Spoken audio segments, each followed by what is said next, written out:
Two worlds. One night that changes everything. The rain and soul didn't fall that night. It crashed like the sky itself had something to confess. Mercy Adaze had been in South Korea for exactly 47 days. She'd come chasing a documentary contract, raw footage of underground markets, the kind of story that won awards and broke careers. She had her camera, she had her press credentials, and she had absolutely no idea that the man she'd accidentally photographed leaving a warehouse on Dobong Road was the most dangerous person in the city. She sat in the back of a black van now, wrists zip-tied, the blindfold damp against her face.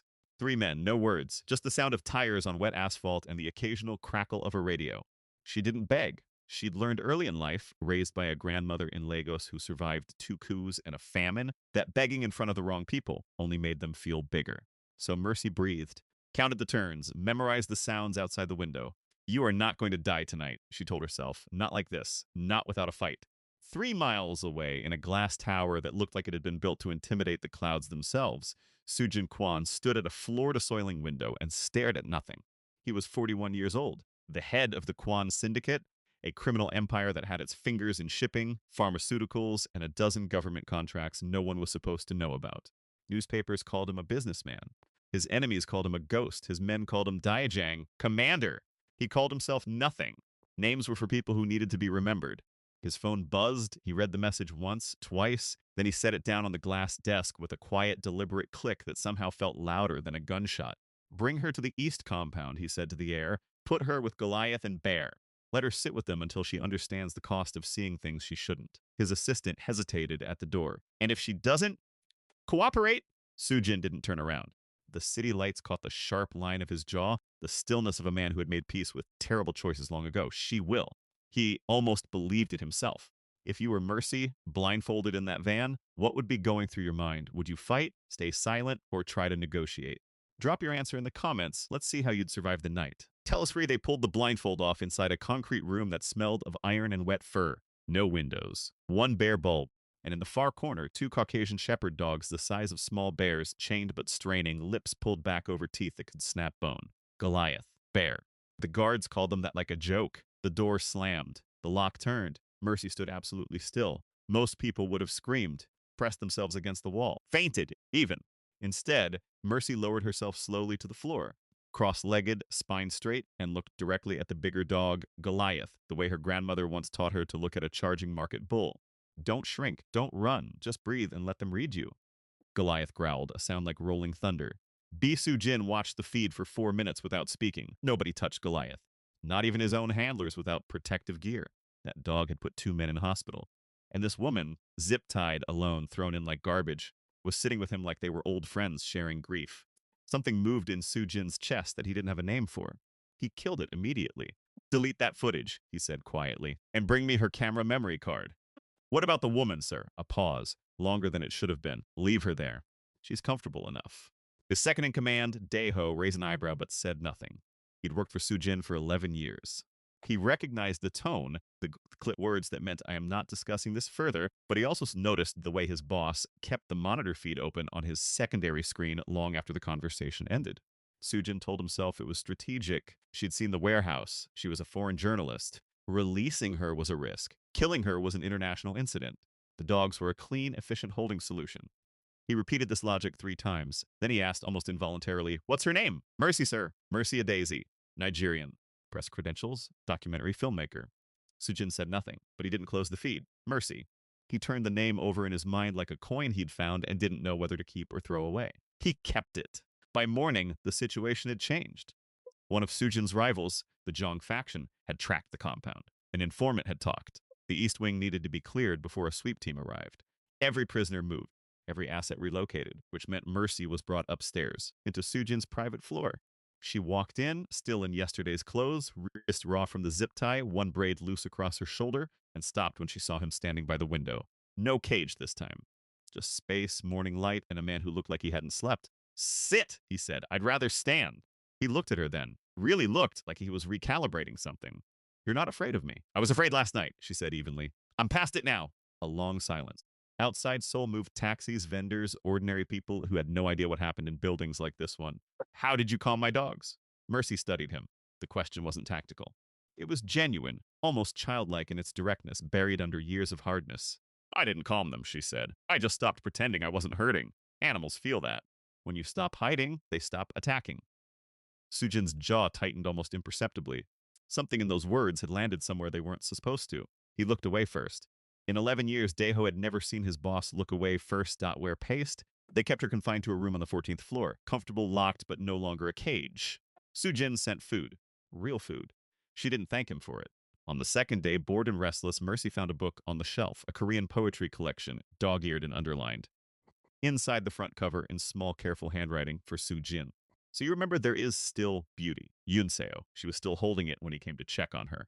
He stopped dead when he saw the book in her hands. Put that down. Who is Yunseo? Put it down. She set it down slowly, but she didn't look away. That evening, Dae-ho, feeling guilty for reasons he couldn't explain, told her quietly while bringing her dinner. Yunseo was Sujin's younger sister, a social worker. She'd spent years trying to pull him out of the life. 3 years ago, she was killed. A car bomb meant for Sujin. Wrong vehicle, wrong time. The warehouse on Dobong Road, it wasn't a drug depot. It was a relief supply warehouse. Sujin had been running it anonymously in his sister's name. Food, medicine, school supplies for children in underfunded districts. That was the secret Mercy had accidentally photographed. Not a crime, a penance. She sat with that for a long time. Then she picked up her notebook. They'd let her keep that much and wrote one line, "He is not who I thought he was." And that terrifies me more. It happened on the third night during a power outage that killed the cameras and left the building humming on emergency lights, amber and low, like candlelight. Sujin came to her room, not to interrogate, not to threaten. He sat on the floor with his back against the wall, and Mercy, without really deciding to, sat across from him. They talked for 3 hours. Not about the syndicate, not about the photographs, about Yunseo, about Lagos, about what it felt like to love someone so fiercely and lose them so fast that your whole life rearranges itself around the hole they left. She used to sing to stray dogs, Sujin said, voice low. She said they understood loneliness better than people. Mercy was quiet for a moment. That's why Goliath came to me, she said softly. I wasn't calm. I was just honest about being broken. Sujin turned to look at her. In the amber light, the armor he wore, the silence, the cold precision, the careful blankness was gone. He just looked like a man, tired, carrying something too heavy for too long. You're not what I expected, he said. Neither are you.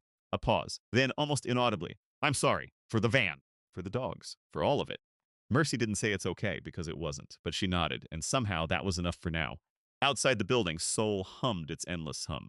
Inside, something fragile and real had just been born. It came from nowhere. The way the worst things always do. A journalist contact back in Nigeria had been tracking Mercy's disappearance. When she went silent for 3 days, he did what investigative journalists do. He published a breaking story. Documentary filmmaker missing in Seoul, last seen near known criminal compound, with photographs, including the one Mercy had taken on Dobong Road. By dawn, the story had been picked up internationally. By mid-morning, Sujin's name was attached to it. By noon, Korean authorities had opened a formal inquiry. Sujin's entire operation was now exposed, not just to the law, but to every rival faction who'd been waiting for a crack. He walked into Mercy's room, and the man from last night, the open, tired, almost gentle man, was gone. You did this, he said. The voice was ice. You had a backup. You sent it before we took your phone. I didn't. Don't. He held up a hand. I opened a door, and you walked through it with a camera. Sujin, listen to me. You are a journalist. This is what you do. I was a fool to forget that. The words landed like a slap, deliberate, final. He left, the door locked behind him. Mercy sat in the silence that followed and felt something crack open in her chest. Something she hadn't even realized had formed over 3 days and one amber-lit night on a floor in Seoul. She pressed her palm flat against the locked door and said nothing. There was nothing left to say. Do you think Sujin is right to be angry, or did he give up on Mercy too fast? And be honest, do you think she actually sent that photo? Tell us in the comments. I.e., the inquiry moved fast. Within hours, authorities had surrounded the building. Rival factions sent messages, thinly veiled threats, offers to negotiate. Sujin's inner circle was fractured. Half wanted to flee, half wanted to fight.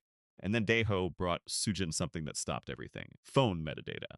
Mercy's cloud backup had been triggered automatically, a scheduled sync, not a manual upload. The timestamp proved it happened before she was even taken. Her journalist contact had received the photo weeks earlier as part of a routine location share. Mercy had never deliberately leaked anything. Sujin stood with the report in his hand for a long time. Then, and this was the part Daeho would never forget, Sujin Kwan, who had not asked forgiveness from anyone in 20 years, walked back to that locked door. He stood outside it, hand on the frame. Inside, he could hear nothing. The silence of someone who had stopped expecting to be believed. He unlocked the door. Mercy was sitting on the floor. Spine straight, eyes dry, the way you sit when you've decided to be dignified no matter what happens next. She looked up. Sujin couldn't find words. He was a man built entirely of controlled language, and for the first time in decades it had left him. So instead, he did something his sister used to do. He sat down on the floor across from her. Just that. No speech. No justification. Just choosing her floor over his pride. Mercy stared at him for a long moment. Her jaw worked. You have about 30 seconds, she said quietly, to say something real. Sujin looked at his hands, the hands that had built an empire on fear. Then he looked at Mercy. I thought if I never let anyone in, he said slowly, no one else would get killed standing too close to me. That's not strength. I know that now. It's just a long, slow way of destroying yourself. Mercy was quiet, but she was listening, really listening the way she had listened to Goliath. Without flinching, without running. Yun Seo used to say I had a good soul buried under a lot of bad choices, he continued. I stopped believing her. I think his voice broke just slightly. I think I needed someone to believe it again. Mercy exhaled, slow, deliberate. I'm not here to save you, Sujin. He nodded. He'd expected that. But, she said, I am here, and that's something. What happened next took everyone by surprise, including Sujin himself. He cooperated with the inquiry. Full disclosure on the syndicate's operations. The warehouse on Dobong Road was formally registered as the Yunseo Kwan Community Foundation. His rival factions, expecting blood, got paperwork instead. Mercy's documentary didn't expose him. It told the truth, which was far more complicated and far more human than a takedown piece. It won 3 international awards. On the night of the premiere in Seoul, Sujin sat in the back row. He almost didn't come. But Goliath had looked at him that morning with those knowing eyes, and he'd thought of Mercy's words. When you stop hiding, they stop attacking. After the lights came up, Mercy found him by the exit, coat on, ready to disappear the way powerful men do. Don't, she said simply. He stayed. Mercy never came to Seoul to save anyone. But love doesn't ask for permission, does it? If someone threw you into the darkest room of their life, would you hum or would you scream? Drop your answer below and share this story with someone who needs to hear it. Elsari Mercy began to hum, low, steady. An old Igbo lullaby that her grandmother sang when the power went out and the night felt too big. 30 seconds passed. A minute. Goliath's growl softened. His ears shifted, not forward in aggression, but sideways. Curious. 2 minutes. He took one step toward her, then another. By the time the guard checked the monitor feed, he dropped his coffee. Mercy was sitting with both dogs pressed against her sides, her hands moving slowly through their thick fur, still humming, eyes closed, tears running silently down her face. Not from fear, from the ache of being thrown away like she didn't matter. The guard picked up the phone immediately. Sir, you need to see this feed. Now.